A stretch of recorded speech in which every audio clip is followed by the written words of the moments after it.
Good afternoon and good evening, ladies and gentlemen. Thank you for your patience and welcome back to the Ambassadorial Wing and another installment of Council of the Ones Babylon 5 review. Today we are going to be covering the episode Darkness Ascending. And with me, as always, I have my two fellow council members. You know them, you love them. I know I certainly do. Zod Rider and Mountains of Elysium. Gentlemen, good afternoon and good evening. Thank you all for your patience. It is greatly, greatly, greatly appreciated. So, how we all doing? Please say you're doing better than me. Doing well. Doing Great pretty meeting. Met up some family I hadn't seen in 14 years, and it was wonderful catching up this week. Zod, how about you, bud? How you doing? good. Yeah, me too. I caught up with some family yesterday that I hadn't seen since before 2020. So that was kind of nice. Oh, good. Well, and to everybody that waited so patiently for us to get started, thank you all for your kind patience. Just a quick aside, you might be wondering why are we starting so late? Well, today was the work shift from hell. It was indeed a practice in Murphy's Law. Everything that could go wrong did go wrong. So that's why we're running late this evening, or this afternoon, excuse me. But we will not let a few little delays dampen our spirits. At least we will try not to, at least on my end. So, um, gentlemen, I'm going to open the floor. I'm going to let you have the run of it for a little bit, and I think we will, of course, listen to or we will watch Fiona Wolf's video summary on this episode and everything. But I yield to you, gentlemen. Where would you like to begin? Would y'all like to share your thoughts on this episode, or would you like to hear Fiona Wolf go? Watch her video. Well, don't you usually start off where you play Fiona's video and then we react to that? Usually, yeah. Everything we can do that. It's just anyway. All right, give me just a minute. I'll pull her video up. I'm just a little, guys. Honestly, I am just a little Yeah. foggy and everything. That's why I wanted to give you all a chance and everything, or we can do Fiona first. Well, I can chat away for a small bit while you're setting up on Fiona. So I'm happy to do whichever you wish. I've got her stuff right here. So if y'all want to go ahead, we can get going on her. Get going on her end of things, and then we'll continue on from there. So, all right, Fiona, my dear, we missed you, and the floor is yours. This is the episode that wakes up with a really bad situation for Mr. Garibaldi. I mean, yeah, sure, his dream is very symbolic. He's out there with a big gun and firing away at everything. Oh, yeah. Well, not only does it undercut his actual fears, and like kind of pinpoints where he knows he's failing everybody, but to suddenly wake up and see Lita staring down at him with those all black eyes saying, "Oh, yeah, I'm just testing out my limits. You can go back to sleep now." Oh no, oh, man. Mr. Garibaldi does not have good track record with telepaths for the most part. Nope. It's all just a dream, Mr. Garibaldi. You can go back to sleep now. Bunk. But then again, even while Garibaldi's at his lowest, he has one silver lining that comes in to greet him. His former squeeze, and it turns out she needs his help. But she also takes a gander and like, uh-oh, he's drinking again. So, it's kind of like a double whammy. She wants to help Garibaldi, and yes, eventually the romance will be rekindled, but with his current seesaw of alcoholism, well, it's going to be a bit tough of going. And another thing that got me with this episode is you see how Lita's dynamic with Jakar has changed too.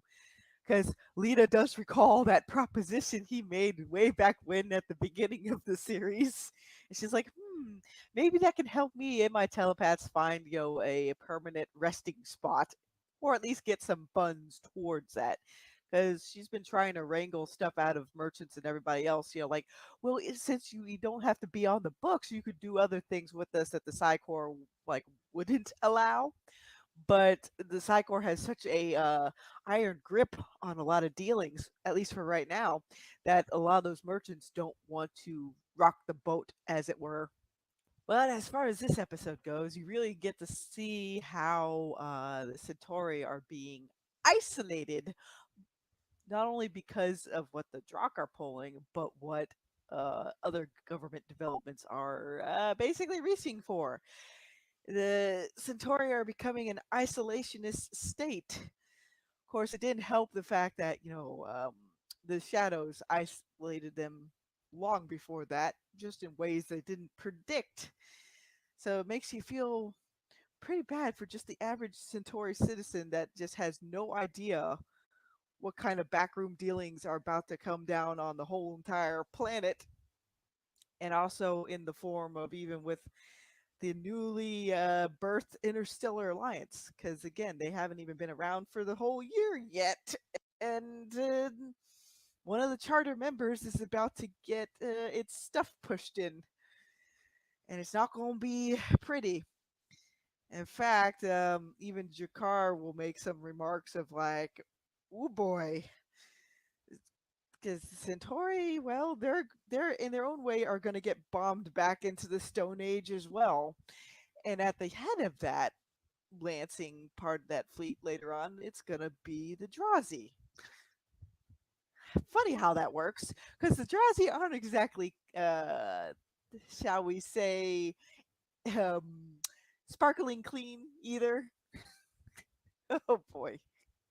Now, it's a good thing Lise did show up when she did and confronted Mr. Garibaldi about the alcohol situation. And yes, he did pour out that alcohol, but it's still a very big hindrance on what he needs to do for his own role with the Interstellar Alliance and everything else. But this also gives him another avenue because eventually, he's going to have to help Lise out with the fun underbelly of Edgar's industries. Because, oh boy, even though she's the primary, I guess, CEO by marriage to Eggers, well, Lise doesn't really have the mindset to run a company like that. But luckily for her, Garibaldi is more than up for that challenge. He just doesn't know it yet. And of course, in this episode, you also have Lennier on his super secret side mission to really get the information down pat of like what's happening with the Centauri, because everybody back on the station knows that they're keeping Londo in the dark about certain things, or rather, the Drakh are, because the Drakh want Londo to be a certain kind of servant. So of course he's not going to get to see the whole entire situation. But Mr. Morton was correct. The Shadow's allies are definitely taking their pound of flesh from the Centauri Republic, one step at a time. And of course, there's that dynamic between Sheridan and Delenn. Sheridan doesn't want to put more of their friends in danger, not if he can help it, because they've already lost, Marcus. They've already lost, God, like I'm trying to think of the whole list of people because they did lose a fair amount of people throughout the series. But in some ways, like, yeah, Marcus hurt them a lot, losing him the way they did. They even lost Ivanova, even though the story had to write her out. Like, shoot, it's just a regular smorgasbord of, let's see, it's not, they know they're going to lose Londo as well. It's the reason why a few episodes later you'll see Delenn giving him that really heartfelt hug, because they know there's something more going on with the Centauri, and they eventually do put some stuff together. You'll especially see that in the Legions of Fire trilogy. So they're trying to figure out ways to mitigate the effects, that various conflicts would have on people they personally know. And Sheridan wanted to protect Delenn, but Delenn knew that Lennier had the skill set she would need to figure out certain things. So it's like a back and forth. Now I think about it, yeah, they even had to lose Sinclair to the forces of time and like destiny. Whoo boy. But also, there's Naroon. Delenn basically, she had agreed to step out of that circle of fire, but Naroon basically took up the mantle and took a hit for her, and he lost his life in that bargain. So yeah, Sheridan doesn't want to see Delenn lose more people she cares about. And yeah, she did end up caring about Naroon a fair bit. Heck, they even know that they're losing Garibaldi in some ways. Even if they don't realize that he's drinking just yet, they can put two and two together. But to come back around to Lita and Jakar, remember how Garibaldi tested Jakar out to, help out with his people during the rebellions and, fighting back against the Centauri? And Garibaldi said he always leaves room for people to disappoint him, and how Jakar didn't. Well, Jakar does something similar with Lita. He says the stipulation that the telepaths have to spy on the other ambassadors, and she's like, no, no, I can't do that. Like, I could do a lot of things, but I can't bring myself to barge in on the other ambassadors. And then Jakar's like, you know what? Nope, you just passed my test. And they end up having a deal. So in a very roundabout way, you know, wherein Jakar of season one would have been like, oh heck yeah, I will use those telepaths, like their genetics and everything else, to an advantage, give Narn an advantage, spy on other ambassadors. Like, it showcases how much Lita and Jakar have come, and it showcases them at different points of like desperation. Like where Jakar holds all the cards this time around, and Lita's the one that's like coming in, kind of like hat in hand. It's like, oh, well, that's an interesting circle that came about. So you never can tell. Not everybody at Babylon 5 is what he appears. Jakar most of all. But honestly, this whole episode does basically highlight, like, the last couple episodes have been building kind of up to this, and the few episodes after this whole entire moment has just been like one big shoe drop waiting to happen, and it's coming for the Centauri Republic. And is it rather telling that Franklin still respects Veer and everybody else enough to say, like, hey, they've brought in everybody but you and Londo. And Londo and Veer know to trust Sheridan and everybody else because they've been in the trenches with all of them, with the Shadow War and a couple other, sorties and combat maneuvers, and even, political shifts, right? So it's like, oh, all you know is just like, here it comes, and it's not really wholly the Centauri's fault. I imagine the Drock probably got rid of most people, kind of like what happened to Londo's friend, Ursa Drato, where any Centauri that probably raised a stink about what was happening, they were probably silently killed off or made to be experiments for the Drock. It's not a pretty day for the Centauri Republic, and it's only going to get worse for them from here on out. And sadly, it's going to be like that for at least, what was it? Like at least another 16 plus years at minimum. Oof.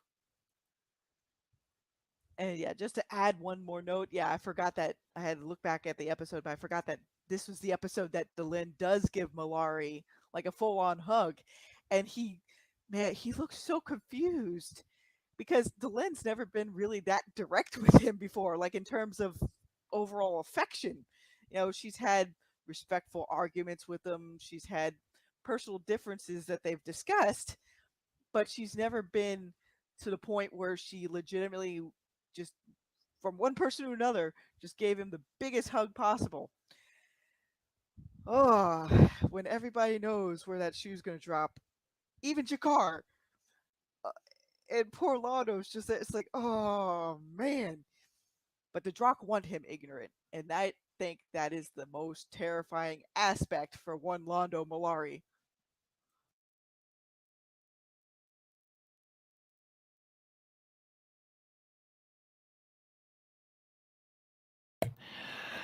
As always, Vienna, she brings it. And Oh, though she's not here with us physically, she always gives a lot of great insight into the episodes that she does these summaries for. So, gentlemen, a lot here to break down, a lot to dissect and everything. So, what plot line would y'all like to dig into? Well, I think the hug that Fiona highlighted at the end of the summary was the most important aspect of the episode. Delenn having this feeling of empathy towards Londo in a way that almost like, you see that the building is coming down, and essentially you can't save anybody, but you can hug everybody before the building collapses and everybody dies. That's kind of the feeling I got from that. It was like a goodbye hug, like, yeah, it's only going to get worse for you from here. And and to me, that was the most important element that stood out in that episode ultimately. that hug kind of broke down Delen's decorum Yes. with Londo, and yeah, I think I agree. You could see that was like almost like people on the gallows, kind of. Like the trope saying goodbye. She knew that maybe this would be the last chance. She let her true feelings know that all that he had done personally was forgiven, and she knew there probably would be no more chance, and it was really poignant. You know, saying goodbye to someone that we care about or we have a lot of respect for or affection for is sometimes not easy. And I think for Delenn, that hug very much encapsulated the journey that her and Londo have been on since they first met in season one. Well, even um, when they were first stationed there on Babylon 5. And I think one of the I know this particular season was kind of a mishmash of things thrown together kind of at the last minute because, well, they didn't know they were going to get season 5. But I think what they were able to do was really delve into the end of the culmination of Londo's journey. I don't want to say the end, but the culmination of Londo's journey from the moment when he answered Morden's question, "What do you want?" And in this particular instance, he's going to get what he wants, just not in the way that he expected or planned on, or maybe even wanted it to see carried out. And I mentioned all this in the character the character discussion video I did on Londo a couple of years ago. Londo is indeed a tragic figure. He is almost like a tragic hero.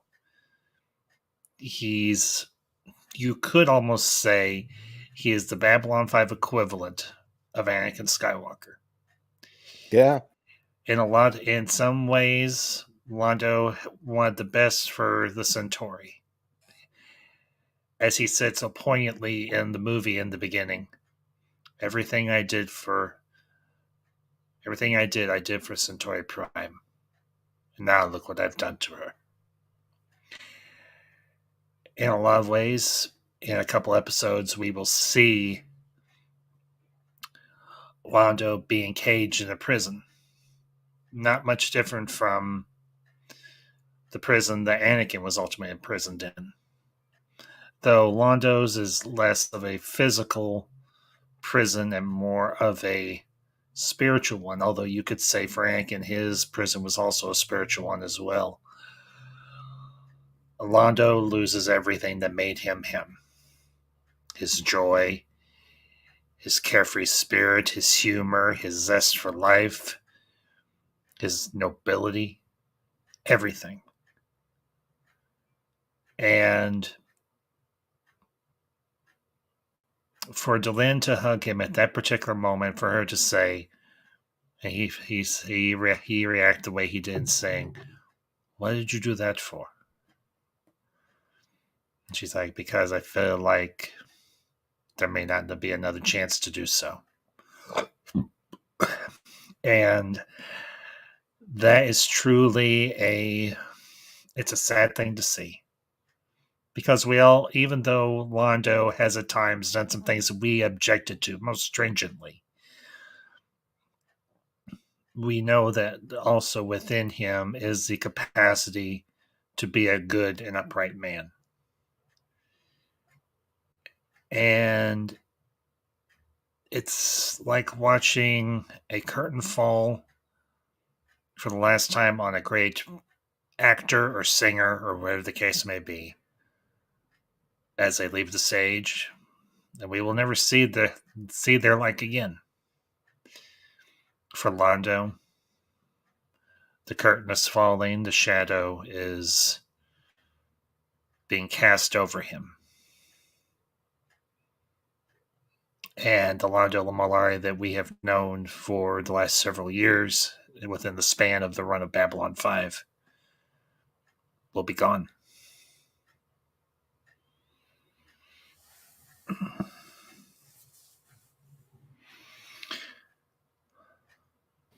I just popped the link to your video on Lando Mollari in the chat. So anyone, when we finish this stream, scroll back and check it out. Man, that seems like a long time ago. Yeah, the Drock are not going to make it easy for Londo, and Londo is ultimately going to have to.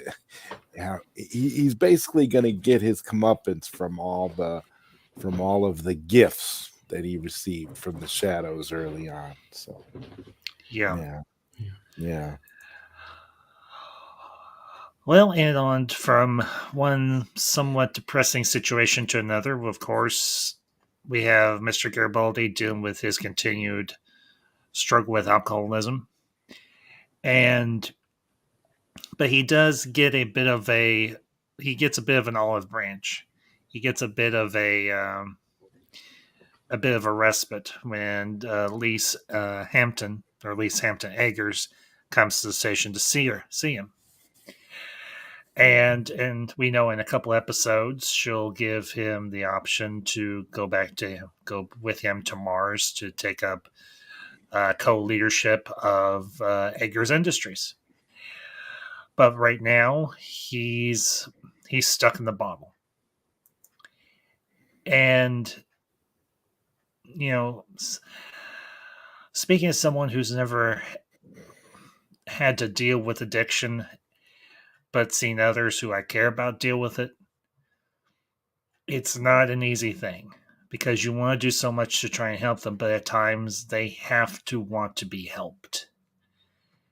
And I think Garibaldi deep down wants to be helped, but at the same time, his own, I guess for lack of a better word, pride is getting in the way of Lise or anybody really helping him. So, fellas, your thoughts on Mr. Garibaldi? I agree there. I think Garibaldi's personality is he feels he needs to be in control, and he needs to let that little bit of control go to hand, because you can see Lise really cares. She's happy, he even pointed a gun at her and she was smiling. But the minute she saw him with the bottle and knew where that could lead for him, that part was worse than the gun. Yeah, that was for her, yeah, because the gun, yeah, the bottle destroyed her friend, could destroy the man that she loves. I mean, it's clear she cares deeply and loves him. And he's on a self-destructive spiral and afraid to let her help because that means giving up some of his control.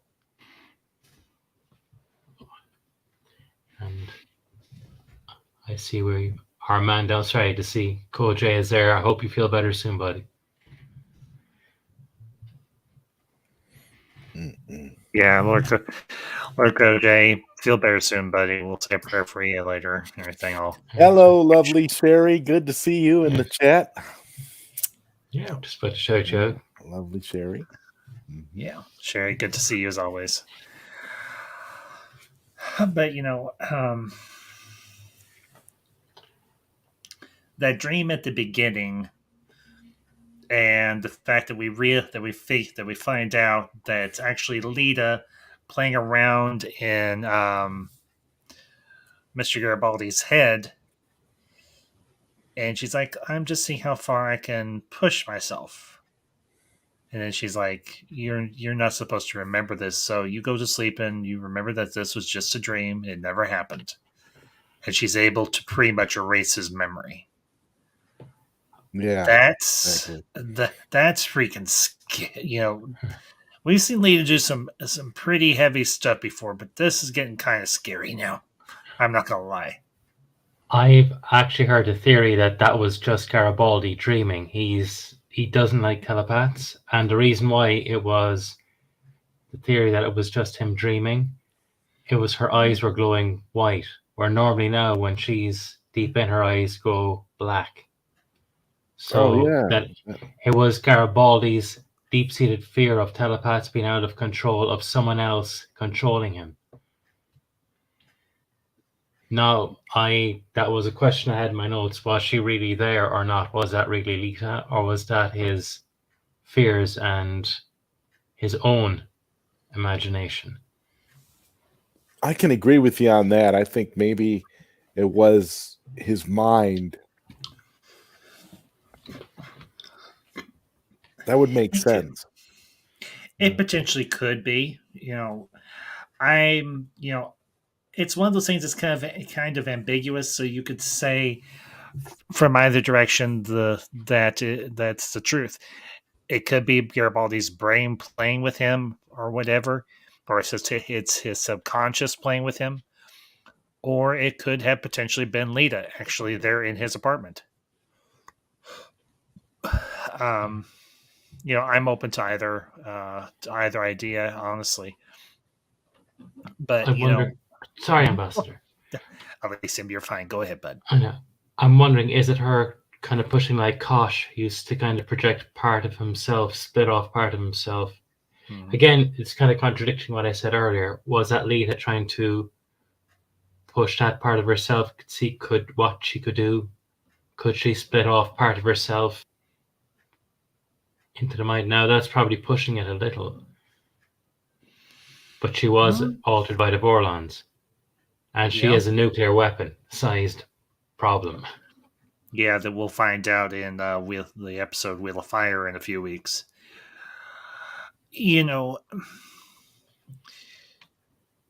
Anything that involves Lita, especially now after her encounter with Byron, unsettles me a little bit. Lita's always been a very fascinating character, but in this season, she's become, especially after her time with Byron, she's become a lot more militant. She's become a lot more driven. And she's become very much single-focused. And that's destroying Psycor and finding a home for all the rogue telepaths. Which, don't get me wrong, I'm no fan of the Psycor. I don't think any of us really are here. Despite that little PR episode they had we watched a few weeks ago. I always wonder about that episode. If it was designed to make make people feel a little more sympathetic, just in Mhm. terms of the intro, or if it was just to have a little bit of fun. Either way, I think they succeeded, but nobody is going to become a fan of the Psy Corps as a result of that episode. Not bloody likely. No.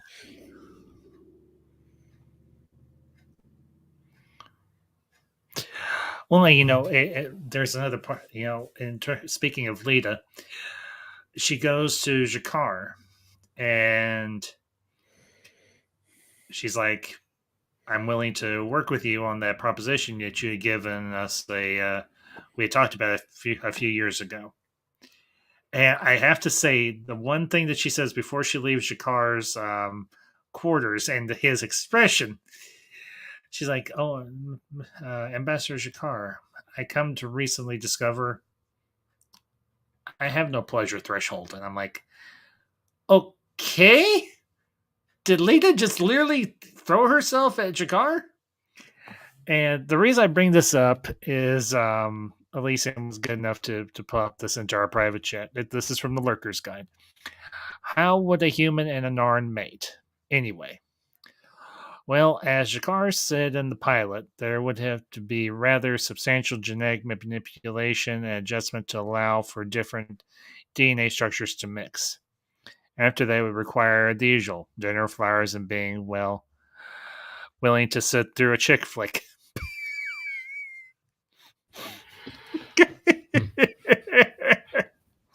And I've popped a link to that in the chat. That's from the Lurker's Guide. Yes. Oh my gosh. Oh, that's hilarious. There are no limits to the pleasure threshold. Not anymore. At least not That for was Lita. that was Byron's final gift, removing the barriers of the pleasure threshold.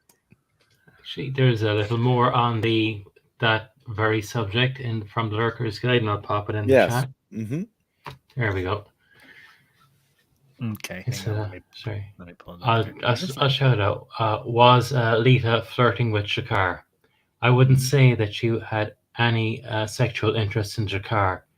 She had her pleasure threshold expanded with Byron just recently, and as for her parting comment, I think it came under the category of "you ain't getting it, but since you are still wondering, a friendly wink." There you go.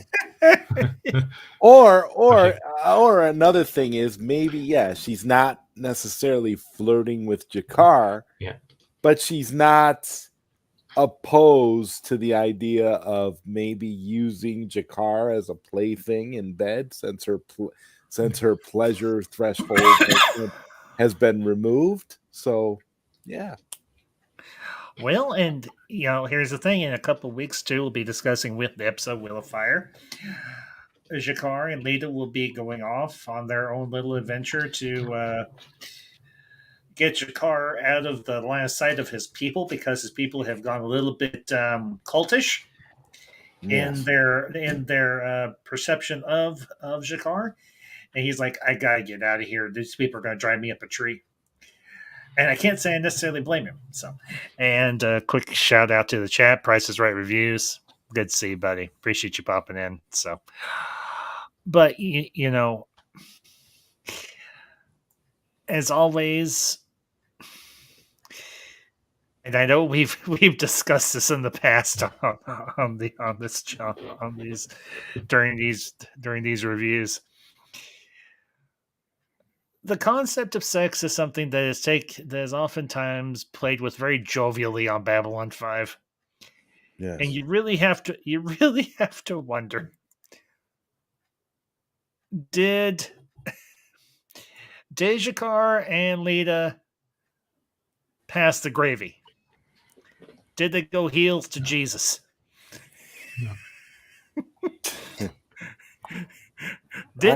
Or maybe I think they did. I think they did. I tend to believe that it did actually happen for a number of different reasons. Just because maybe Lita wanted to broaden Jakar's spiritual and sexual horizons, perhaps. And, Yeah. funny, honestly, I'd feel the opposite. I'd feel like Jakar wouldn't do it. It was like JMS mentioned. It would be flirting, but friendly. Lita was playing with him because she is pushing for the telepaths, but playing with Jakar where she felt he had a weak spot.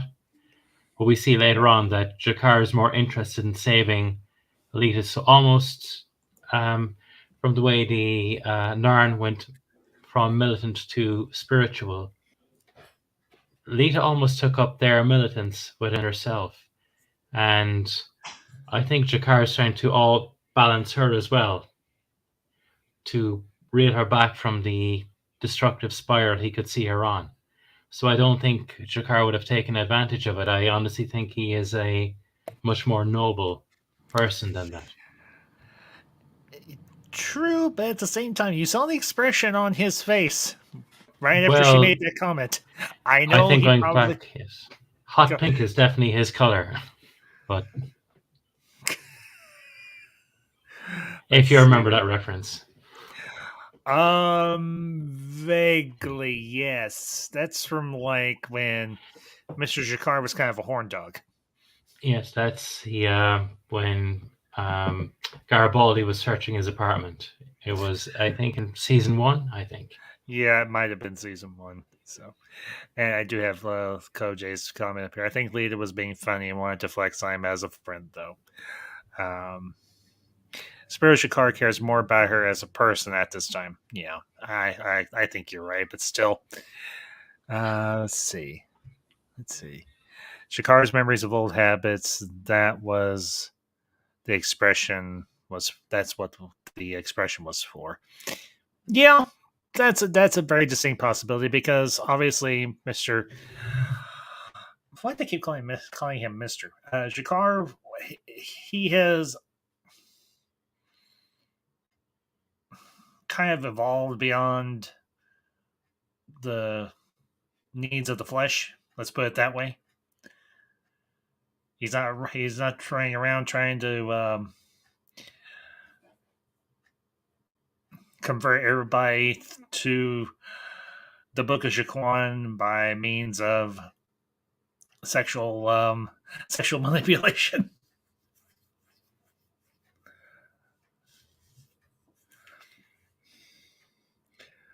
Oh.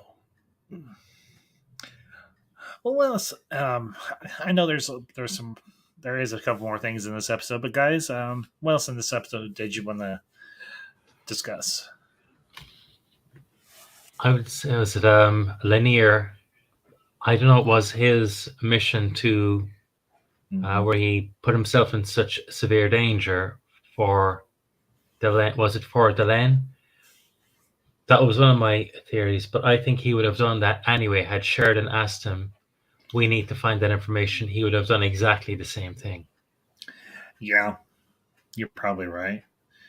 And sorry, it was just as an aside that there was a quite people might ask why wasn't his latching onto the Centauri warship and pulling oxygen from the ship noticed, and JMS addressed this in the Lurker's Guide that the Minbari ship is specifically designed for this, for stealth, for latching on without drawing attention to itself.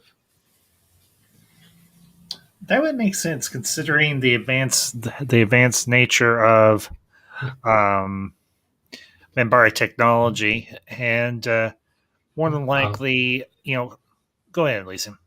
I was going to say I'll pop it in the private chat what JMS mentioned about it.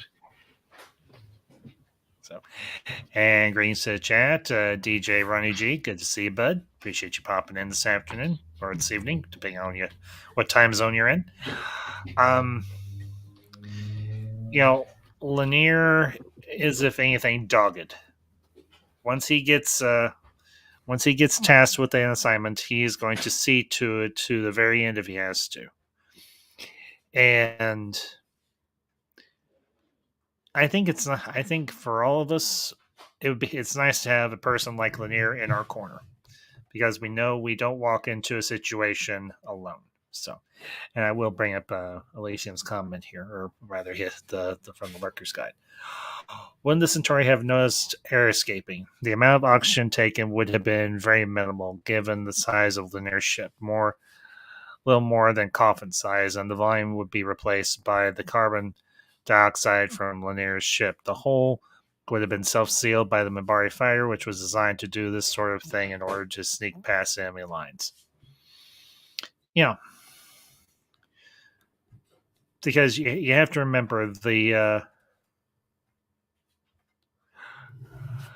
Minbari, amongst at least the younger races, are one of the more technologically advanced of the races. The thing you have to remember also is that the White Stars are based on Vorlon and Minbari technology first and foremost. So, but the thing that was absolutely gut wrenching was seeing that Centauri strike force take out those Mercury ships, and you hear them coming over to communicate. We have women and children on board, and they all get wiped out. And Lennier stays behind to pray for them, to pray for all those souls that are lost. And I can't say that I disagree with his actions, because he knows that he'll eventually be found. There's no question of that. But it also goes to the brutality of the Drakh themselves. Just how pitiless and how ruthless they truly are. They'll see everything burned down. They don't care about what happens to anybody but their own, and getting their own pound of flesh. Not just from the Centauri, but from everybody, because their masters got sent away. And the funny thing is, I think the enlightened shadows would have been like, no, you shouldn't be doing this. You shouldn't be doing this. We put away the ways of war. You shouldn't be going on this vendetta. Now, of course, I could be entirely wrong, but I think the shadows would have probably called off the Drakh and their other allies in the aftermath of the war. What do you guys think? Yeah, I agree. I think it's more about the war, about going away from that focus, maybe.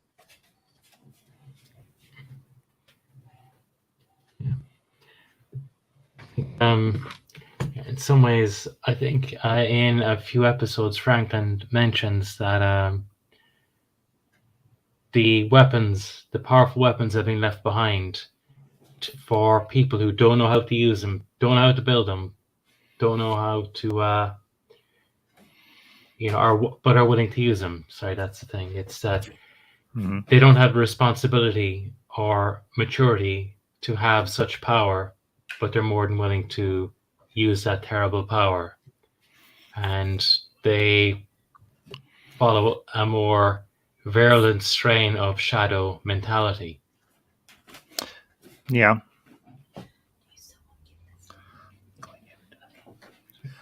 So, and I do want to bring up MB Geek's comment here, because it's a good question. Give y'all thoughts on this. I know O'Hare is gone, but I would have loved a mini series of the Shadow War and how Valen helped them would be to win the war. Thoughts, guys? What would you think? Would you have liked to see something like this? Would you even?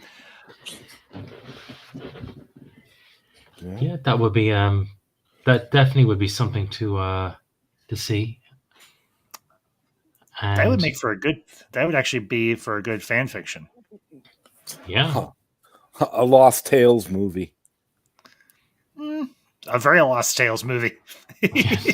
So, but yeah, and Big Geek, good question. Yeah, I'm not opposed to. I would, if somebody had the time to sit down and write a fan fiction like that, I think that'd be a real fun one to read and maybe even play out as a radio drama or something. So, or maybe as a low budget CGI film. Like with the people that are working on the Thrawn trilogy and the Dark and let's see, what is it? The Dark Empire comic series too. So let's see.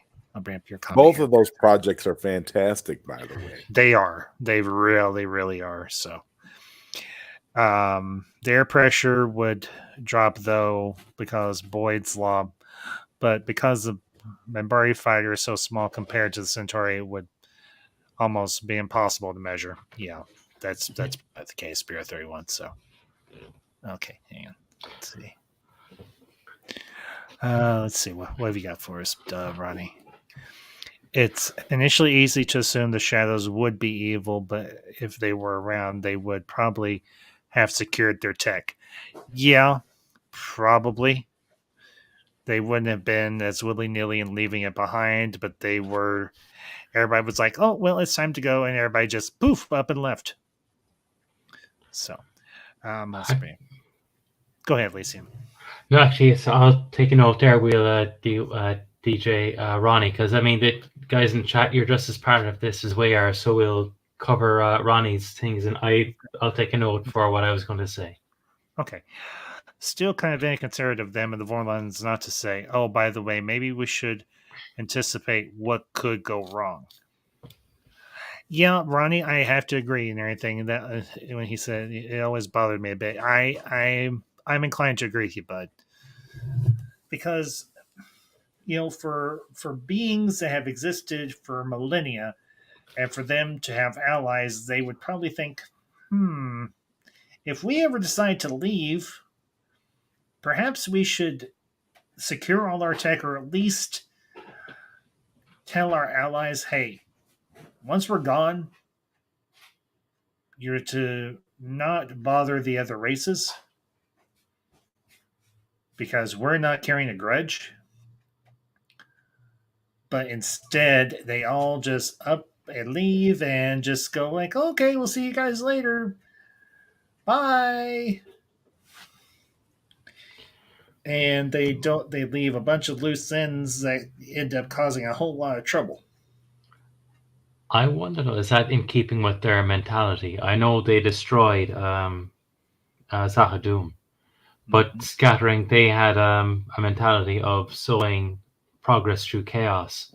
So dropping a couple of seeds, some of their old tech around that, like Franklin, like I mentioned earlier, that putting it in the hands of people who don't know, have the responsibility or to use it or to build it, would spread that chaos so that their legacy would still carry on. That is entirely possible. It really is. So. Sorry, it was just mentioned. I think we were mentioning about the was it a Bureau 31? I think mentioned about the oxygen on the Centauri ships. I think we'll find out in an episode or two that most of them don't have a crew. Now they would have been built with oxygen, with all of the ability to have a crew, but without that crew on board, there would have been no need to monitor oxygen levels. So Lennier definitely, there's more likelihood Lennier wouldn't have been spotted because they just would not have been using the processing power to monitor oxygen. I mean, why? No one needs to use it. Yeah, because they're all being operated by AI, essentially. Yes.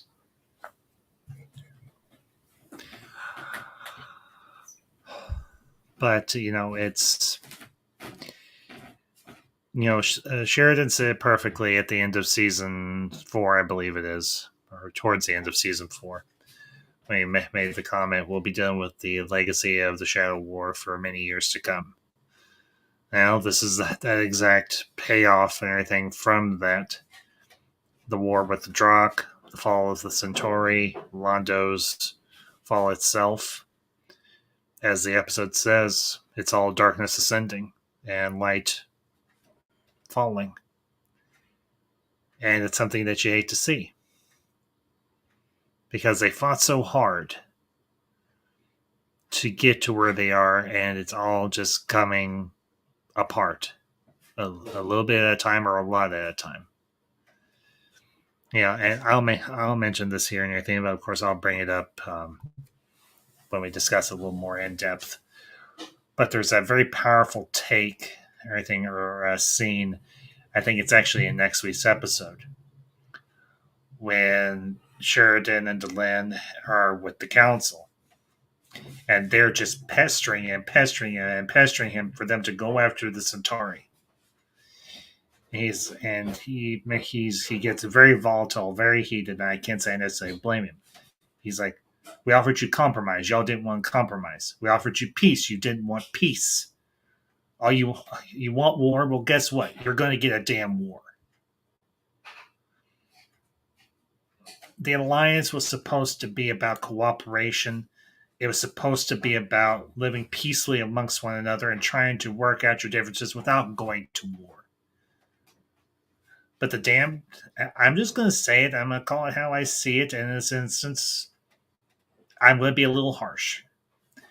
The damn Drazi and the damn Narns are a pair of warmongering races. They have evolved beyond the ability to have an IQ higher than their shoe size. And all they want is life. And all they want to do is go beat up the Centauri because some of their ships got destroyed. Instead of trying to work out why is this happening, all they want to go do is blow stuff up and make stuff go boom, boom with their ships. Yep. Instead of saying, instead of using their brains, although I will be a little mean here and I will say this, I wonder how developed a Drazi or a Narn brain actually is, except for maybe Ambassador Shakar's. Well, think about the way Jakar started out, though. I mean, yeah, I know. I wonder. Sorry. No, go ahead. I just was saying that it's just like when you look at the progression of what it took, what Jakar had to go through for him to get to the point where he is now. It's sort of it makes you wonder if other Narns couldn't have that same type of enlightenment and eventually become an entire race of enlightened Jakar-like Narns. I think for the Narn, it's not they. I believe they will be, but they haven't reached critical mass. There are people who have been abused and very recently, and they're going to take the opportunity to kick the Centauri back. But the Drazi, they've shown themselves to be scumbags throughout the series, and honestly, they're one of the best races. They're so. I really like the Drazi as a concept, as a people, but was it the Infili? They are using people they were stomping people on their own grounds. Yes. They showed themselves to be real opportunist scumbags. And now that the Alliance has given them a big stick, like just exactly what I mentioned with the shadow technology. They're idiots who now have a big weapon. They couldn't build it themselves. They don't have a responsibility to use it, but they are going to use it. The Drazi, as a people, they have had space travel for over 1,000 years at this point. Because when he went back to when Franklin was doing his research, he found Drazi records from 800 years plus previous, which put them at about 12th to 14th century. So that's how far humans have come on that stage. The Drazi have not advanced beyond where they were then. And now they've been given big weapons. They're a bully race, and they want to use them. Yeah. And both Ronnie and Beer 31 bring up good points. Ronnie says, to be honest, I have doubts we'll see many Narns 5,000 years in the future. Maybe, maybe not. If anything, Jakar's movement is helping to enlighten the Narn, so maybe they eventually won't die out as a species, but maybe they will become more enlightened. I have that hope for them, at least, if for no other reason than Jakar and the people who follow after him. Although they are misguided, they are on a path to becoming something more than they were before. And I will bring up, I've got Beer 31's comment up here. The Narn never developed their own weapons. They use Centauri weapon technology to make their own. I wonder if the same applies to the Drazi. I would not be the least bit surprised, Beer 31, if that is in fact the case. I mean, they back a few. It's been a few streams ago and everything on one of the episodes that we were discussing. I think it was the Drazi that called the Brakiri a bunch of pack rats or scavengers. They don't develop their own technology; they reverse engineer from others. Well, who's to say that the Drazi aren't much better?